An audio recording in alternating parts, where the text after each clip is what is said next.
Salve galera! Rafael Fi aqui no Teologia em Hollywood. Hoje, para dar então continuidade ao vídeo recente aqui no canal do Planeta dos Macacos, hoje eu quero conversar sobre esses 4 filmes mais recentes, né? A partir do remake ali de 2001, que eu acabei de assistindo, mas que infelizmente ele foi totalmente rebutado, né? A partir de 2011 ali com essa nova trilogia. Eu nem sabia disso, se eu soubesse eu nem teria assistido. Mas ele é um filme que ele é interessante, tem seus pontos positivos, mas que então eu quero comentar ele e essa trilogia mais recente, comentar rapidamente um pouco sobre cada um dos filmes, lembrando que aqui vai ser uma análise com spoilers, né? E já trazendo então um pouco na segunda parte do vídeo, fazendo aplicações teológicas de cada um desses filmes, né? Fechou? Então se você não é um maníaco, já deixa o seu comentário aqui, curte e compartilhe esse vídeo com os amigos e bora trocar ideia então sobre o Planeta dos Macacos.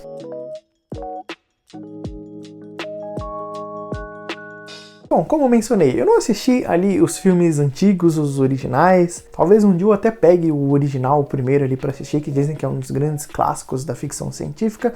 Mas eu comecei por esse remake de 2001 e foi uma experiência interessante até. Ele é um filme que ele tem uma premissa bacana, ele tem personagens ali interessantes, ele tem algumas questões interessantes norteando o filme, mas que ele vai ter ali muitos furos de roteiro, vão ter muitas conveniências, muitas decisões ali dúbias, principalmente envolvendo a figura do protagonista ali, que é bem ruim, infelizmente. É um protagonista que o filme tenta vender pra gente o tempo todo, de que ele é especial, ele é esse cara diferenciado e etc. E o filme não convence a gente em momento nenhum de que ele realmente é tão diferente assim, né? Inclusive a decisão final dele ali é bem questionável, não faz sentido com a proposta do próprio filme, com a proposta que o próprio filme nos apresentou do personagem. E cara, não tem como não falar também ali daqueles romances que, pelo amor de Deus, simplesmente não deveriam existir. Ele beijando ali aquela macaca, pelo amor de Deus, né? Zoofilia é crime, cara, para com isso. E ele beijando outra menina ali que também,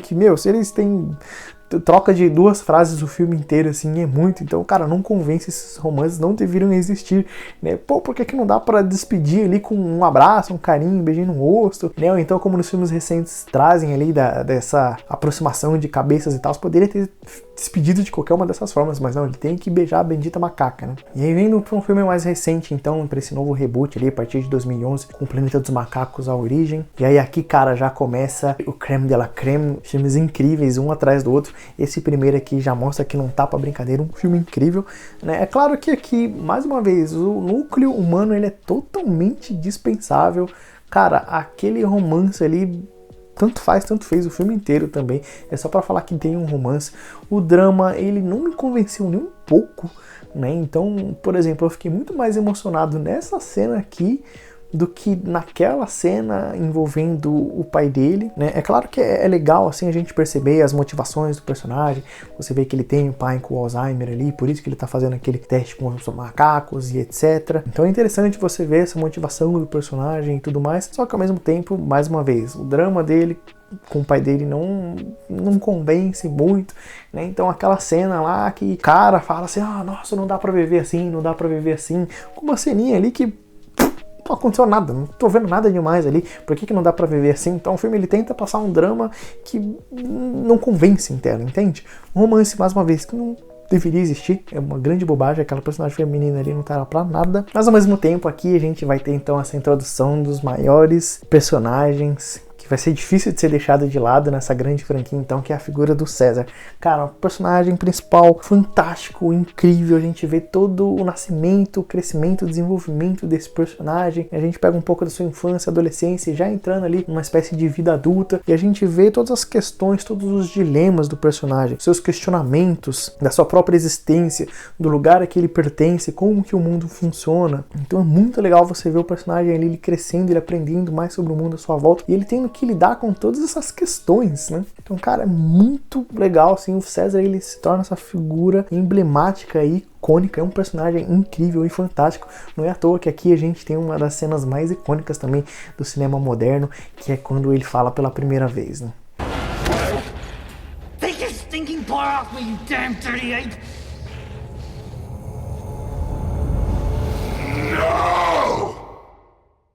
É claro que se você pegar a cena isolada aqui, não vai passar o tanto de emoção que é dentro do contexto que ela está inserida, né? Ao mesmo tempo, esse filme ele é tão bem executado porque ele já nos prepara então para os próximos filmes, ele já deixa o terreno ali preparado para os próximos filmes, trazendo ali de como o César ele é essa figura importante, interessante, mas que ao mesmo tempo a gente já percebe de que como em algum momento ele vai ter a sua liderança questionada. Então isso já é introduzido de uma maneira bem sutil aqui e, cara, meu Deus do céu, como um negócio é bem feito. A gente chega então em 2014 com o Planeta dos Macacos, o Confronto, e aqui pra mim a gente tem o melhor filme dessa trilogia, em que a gente vai ter mais uma vez esse arco humano, que ele não é perfeito, é claro, mas ainda assim ele é bem melhor do que o arco humano no filme anterior. Então a gente vai ter uma interação bem mais interessante do César com o protagonista humano, a gente vai ver a esposa dele tendo um papel um pouco mais importante ali, etc. Só o filho dele que é bem sensal e pra mim tanto faz, tanto fez. Mas que a gente tem um arco humano aqui um pouco mais legalzinho. E aí aqui a gente vai ter então um bom vilão, cara, um excelente vilão.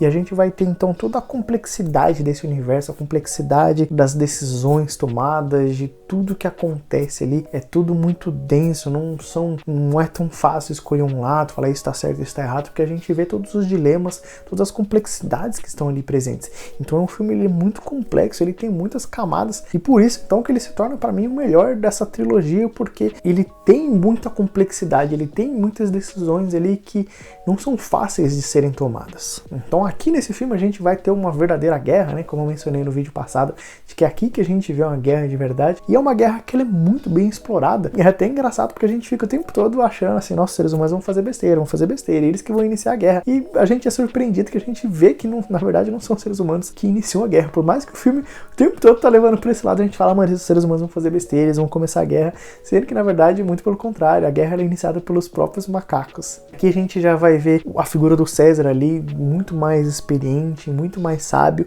mas que ainda tem muito espaço para crescer e para se desenvolver como personagem. E aqui a gente tem essa rivalidade incrível do César com o Koba, em que a gente tem ali basicamente essa representação do bem contra o mal, das luzes, né, representado principalmente pela cidade ali, essa tentativa de recuperar a energia elétrica, porque representa a luz, que é quase como uma esperança, né, e o Koba é falado que há uma grande escuridão dentro dele, né, então a gente tem esse contraste ali entre luz e trevas, e a gente vê o Koba, que ele é um personagem que ele sofreu muito, que ele tem motivos para ele ser do jeito que ele é, e mais uma vez a gente já vê no primeiro filme como o Koba, ele tem cara de vilão, cara, e ele tinha realmente tudo para ser vilão, a gente entende as motivações dele, e não é fácil da gente condenar ele ser desse jeito, porque realmente ele é um personagem que ele só conheceu o pior lado dos seres humanos. Mas o filme ele é muito competente em mostrar como que ele, conhecendo só o pior lado dos seres humanos, ele acaba reproduzindo esse mesmo comportamento. Então a gente vê ele num ódio, ele mortal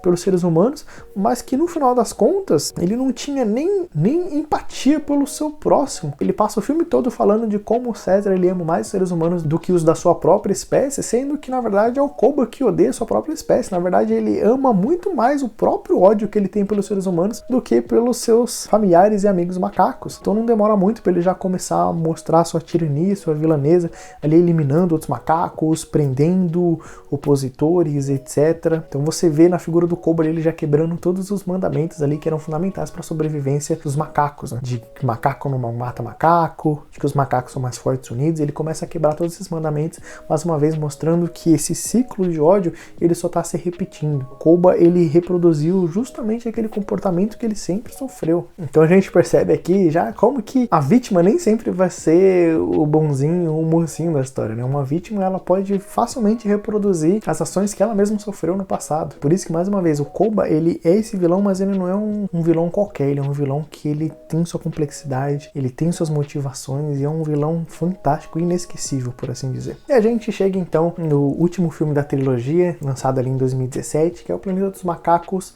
a Guerra. Não é que de guerra, na verdade, não tem quase nada. Mas aqui a gente tem esse vilão, então, que no primeiro momento ele pode parecer ser um vilão superficial e com poucas camadas, sem graça. Não estou falando muito camada esse vídeo, né? Mas isso é só num olhar rápido, porque ele é um personagem, sim, que também vai ter sua complexidade, ele também vai ter ali... Puxa, eu preciso parar de falar camada. Vai ter ali seus níveis de complexidade, né? Nós somos como cebolas. Fedem? Sim. Não! Fazem você chorar. Não! Ah, deixa eles no sol, eles ficam marrons e soltam aqueles cabelinhos. Não, camadas. E tem suas motivações, tem suas razões, tem seus questionamentos que são interessantes da gente pensar também. A gente tem um pouco aqui dessa questão religiosa, né? Então, o coronel aqui, ele tem um pouco de ser essa figura messiânica, dele ver a si mesmo quase como uma figura messiânica, se opondo ao César. Tem esse discurso de uma guerra santa acontecendo ali, embora isso, é claro, também é numa camada mais superficial ali, não é tão bem explorado no filme, mas é interessante a gente notar esses elementos. A gente então vai ter aqui a melhor humana de toda essa franquia do Planeta dos Macacos, que é a personagem da Nova. Cara, que menininha fofinha, ela me comprou demais, ela tem pouca participação, mas ainda assim eu gostei muito dessa personagem, gostaria de vê-la muito mais em tela, né? E é interessante porque a gente já vai ver essa humanidade dizimada pelaquela gripe ali que assolou os seres humanos, e é interessante porque uma vez mais a gente vai ver nessa figura do vilão, então, esse medo dos seres humanos, eles regredirem, eles se tornarem quase como que bestas, animais, por conta ali da gripe símia. É legal da gente notar porque ao mesmo tempo em que o coronel ali, ele elimina o seu próprio filho por ver que ele contraiu aquela doença, mas não percebe que ele mesmo está sendo muito mais selvagem, muito mais animalesco do que o próprio filho que contraiu aquela doença, né? Então a gente vai ver seres humanos que nem a Nova, que vai ter ali aquela doença, mas que é uma pessoa extremamente dócil, que tem potencial ainda de aprender, de crescer e etc. E ele, né, supostamente que tem a sua inteligência ali, que continua sendo um ser humano normal, na verdade ele está muito mais próximo a ser uma besta do que os próprios seres humanos contaminados por essa doença. Então a gente vê como esse próprio contexto ali daquela situação estava transformando aqueles seres humanos em bestas, em animais, em criaturas primitivas ali, cheios de ódio e violência, e não por conta daquela gripe. E aí, é claro, a gente assiste esse filme, cara, quando eu terminei esse filme, foi difícil pra mim decidir qual que era o melhor. Você realmente, como eu assisti ele, praticamente maratonei os filmes, você fica assim com aquela sensação de, cara, qual que foi o melhor filme? Porque os três são muito bons. Mas ainda assim, como eu disse, pra mim o melhor ele é o segundo, porque ele é o que vai ter mais complexidades, personagens mais marcantes e etc.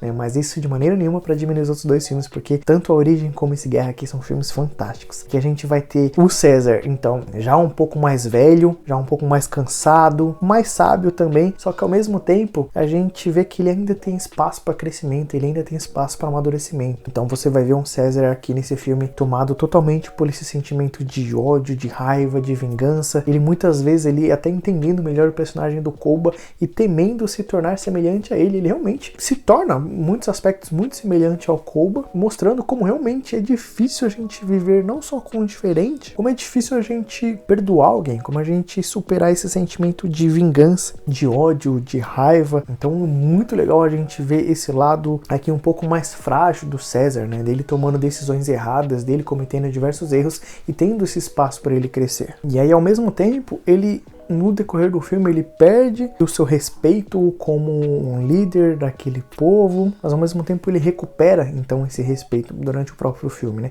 E é muito legal a gente ver como que acontece, como que é esse arco de desenvolvimento dele perdendo então ali o seu respeito, sua reputação, sua admiração pelos outros, mas ao mesmo tempo ele recuperando isso. E é claro que aqui de maneira magnífica, então César ele já demonstra ali sinais dele sendo essa figura messiânica, em que justamente ele aponta muito para o próprio Cristo, né? Quando ele chega ali naquele acampamento em que os macacos estão sendo maltratados, escravizados, etc. Ele, por meio da sua fraqueza, ele por meio da sua abnegação, ele se sacrificando pelos outros, é como ele consegue o bem daquele povo. Então ele chega lá, aqueles macacos estão trabalhando sem parar, sem comer, sem beber, né? E ele já chega, confronta o líder ali e ele consegue que eles sejam alimentados, que eles recebam água. Só que tudo isso a troco de quê? A troco de ele mesmo ficar ali pendurado numa cruz, sem ele mesmo receber alimento, sem ele mesmo receber água, ele mesmo recebendo o sofrimento de todo aquele povo para que o seu povo pudesse receber o bem. Que é um exemplo mais magnífico esse do que o próprio Cristo. E o seu papel aqui, lembrando também bastante a figura de Moisés, né? Que, claro, ele mesmo, Moisés,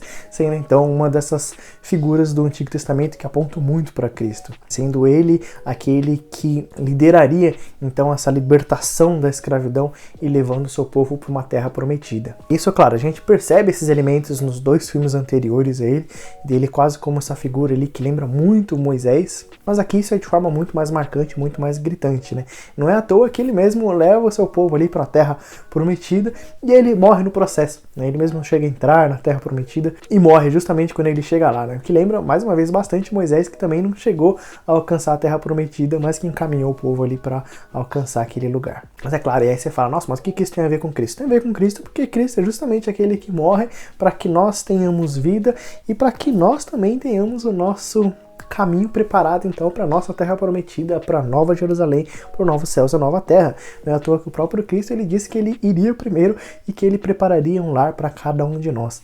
Então você percebe, mais uma vez, como César, ele aponta para Cristo, nos levando então para essa Terra Prometida, nos libertando da escravidão, do pecado e nos levando até essa Terra Prometida. E aí vamos para nossas aplicações teológicas agora. Se eu pudesse falar do primeiro filme, do remake de 2001. No final do filme a gente tem aquela cena ali em que a gente vê que o elemento religioso ele é bem marcante nesse primeiro filme e de como eles estão esperando ali aquele primeiro macaco, que eu já esqueci o nome, mas como eles estão esperando esse macaco que foi dito que é o primeiro macaco daquela espécie, de que ele retornaria então para salvar aquele povo. E no final do filme então chega o suposto macaco que eles tanto esperavam, mas que basicamente eles veem que era um macaco qualquer e o elemento religioso quase que rapidamente descartado ali. E o próprio filme ele brinca então mostrando que a religião então seria um mito, uma superstição, uma coisa que rapidamente a história desmascaria como nada. Então fica a pergunta, né? Será que o futuro ele desmentirá o cristianismo? Será que a religião ela vai acabar no futuro?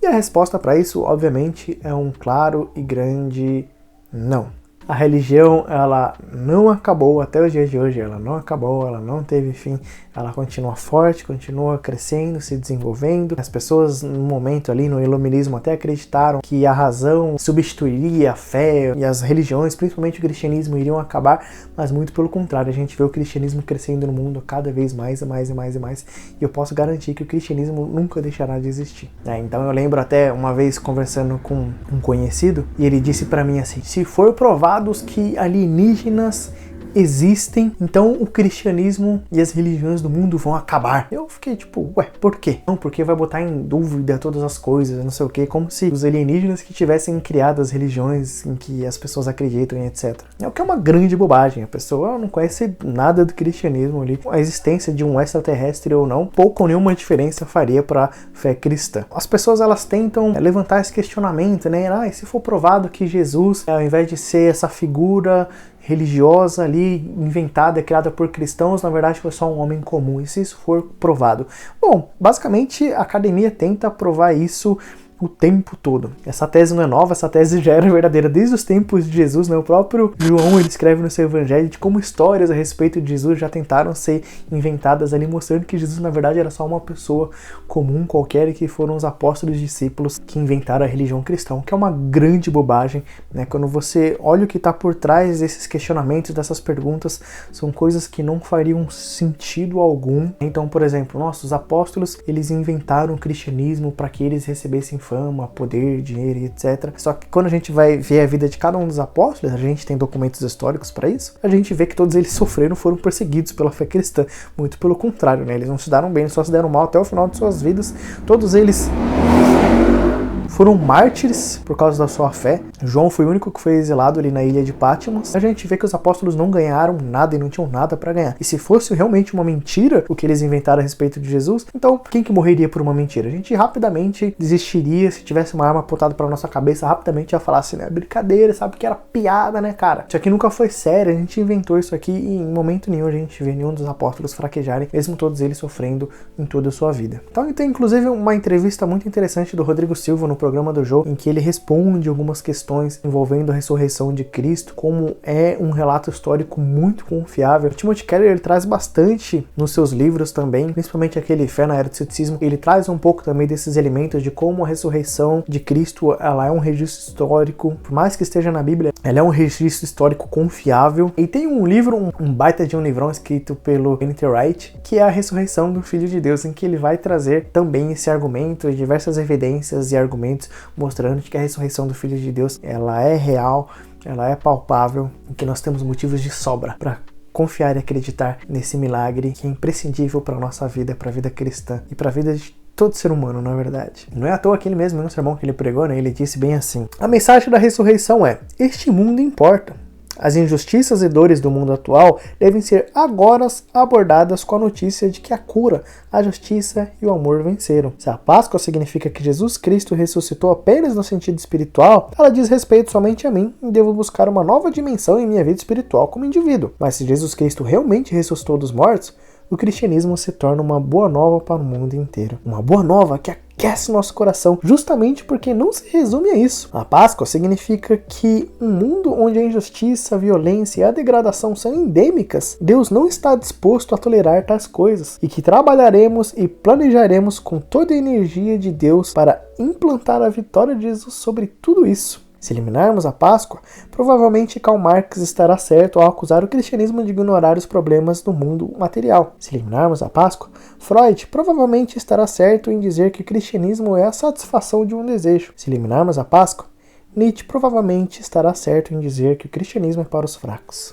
Então, meus irmãos, a Páscoa, ela muda tudo. Se a gente puder então olhar ali para o primeiro e segundo filme, a gente vê como que as palavras e os ensinamentos de César, eles são tão fundamentais e essenciais ali para a sobrevivência então daquele povo que está surgindo. Não é à toa que os ensinamentos de César, eles têm uma forte ligação com os 10 mandamentos, foram inspirados nos 10 mandamentos, né? Essa ideia de macaco não matar macaco, que os macacos são mais fortes juntos, etc. Isso reflete muito a ética bíblica, a ética dos 10 mandamentos principalmente, e isso mostra que, mais uma vez, aqueles ensinamentos, eles são fundamentais, eles são essenciais para a existência daquele povo. E a gente lembra mais uma vez de que como as palavras de Cristo, como a palavra de Deus, ela é essencial para a nossa sobrevivência, porque é na palavra de Deus que nós encontramos vida e vida eterna em Cristo Jesus. Não é à toa que o próprio Cristo fala que a vida eterna é essa, conhecer a Deus e ao seu Filho único Jesus Cristo. O último ensinamento aqui que eu quero trazer, que para mim foi uma das mensagens ali que mais choca nesse filme, então, é essa ideia de como nós falhamos em confiar no nosso líder, né? A gente vai ver isso um pouco ali no segundo filme, mas principalmente no terceiro filme, em que já desde o começo a gente já vê alguns macacos ali traidores que estão do lado dos seres humanos, e por mais que o César ele dá uma explicação ali,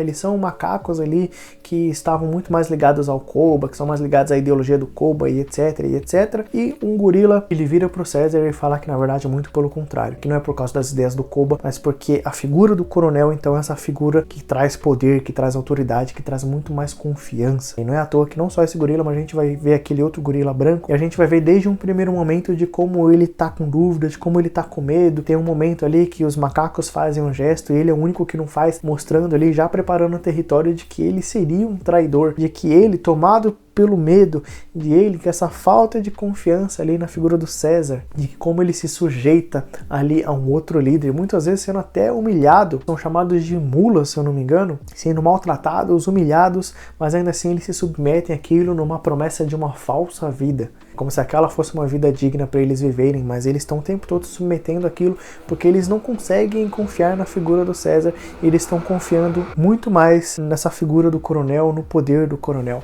E isso reflete muito também de como muitas vezes nós falhamos em também confiar no nosso Senhor e Salvador Jesus Cristo. E eu não estou falando só necessariamente de você se manter na igreja ou se desviar, né? Mas estou falando de decisões diárias, de pequenas decisões, de como muitas vezes nós escolhemos o pecado porque nós não confiamos que em Cristo nós vamos ter plena satisfação nele, de que em Cristo nós vamos ter verdadeira alegria. A gente acredita que pecados passageiros momentâneos vão nos dar verdadeiro prazer e alegria, sendo que em Cristo exclusivamente que a gente vai ter uma verdadeira vida, uma verdadeira satisfação dos nossos desejos. O pecado é só um desejo efêmero, momentâneo, como diz lá o pregador em Eclesiastes, né? É uma vaidade de vaidade, é uma coisa que passa em um piscar de olhos, um instante, sendo que em Cristo a gente tem alegria eterna, e alegria que dura para sempre, alegria que não tem fim, alegria, paz, gozo sem fim nele, mas a gente falha em confiar nisso o tempo todo. A gente falha todos os dias em nos mantermos fiéis ao nosso Senhor, infelizmente. Então essa é uma grande mensagem que eu percebi no terceiro filme e que me deixou até reflexivo nesse sentido de também em como nós falhamos em confiar no nosso Senhor. Fechou? Então essas foram minhas considerações sobre essa trilogia então dos Planetas Macacos, uma trilogia que eu simplesmente me apaixonei, é um dos grandes blockbusters aí que lançaram, mas que ao invés de ser só aquele caça-níquel ali para arrancar dinheiro dos fãs, na verdade são filmes incríveis, magníficos, magníficos que têm diversos temas a serem discutidos. Eu aqui não arranhei nem a superfície, né? Inclusive a gente pode continuar trocando ideia nos comentários se você teve outras percepções, mais lições nos filmes. Bora continuar trocando a ideia aqui nos comentários. Já curte, compartilhe com os amigos. Convido você